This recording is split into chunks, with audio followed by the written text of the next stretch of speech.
मजलिस इत्तेहादुल मुस्लिमीन ने ये फैसला लिया है कि मगरबी बंगाल में हुमायूं कबीर साहब की जो पार्टी है उनके साथ मजलिस इत्तेहादुल मुस्लिमीन एक अलायंस करेगी। बैरिस्टर ओवैसी साहब यानी राजनीतिक के बादशाह बैरिस्टर साहब का ऐलान हो चुका है या ऐलान कर दिया है कि हम बंगाल में इलेक्शन लड़ने जा रहे हैं और हम लड़ेंगे ही नहीं बल्कि वहां पे अलायंस के साथ आगे बढ़ेंगे, अलायंस के साथ लड़ेंगे। यह अलायंस किसके साथ होगा?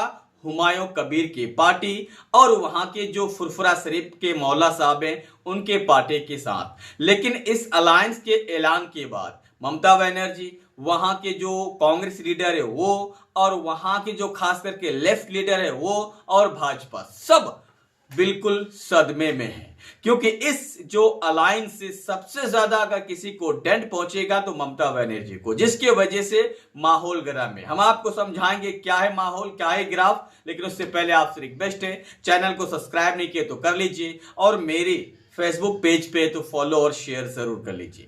सबसे पहले हम आपको बता दें, ओवैसी का ऐलान हो चुका है कि हम जो है गठबंधन करने जा रहे हैं हुमायूं कबीर के साथ। बाबरी मस्जिद की नींव रखने के बाद चर्चित नेता बने हुमायूं कबीर के जेसीपी जो पार्टी है उनके साथ हम गठबंधन करके इलेक्शन लड़ेंगे।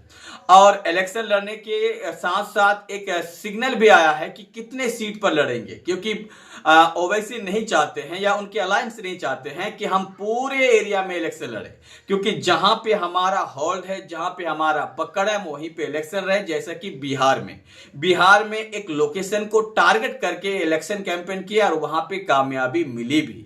अब बंगाल में वही स्ट्रेटेजी अपनाने जा रहे ओवैसी साहब।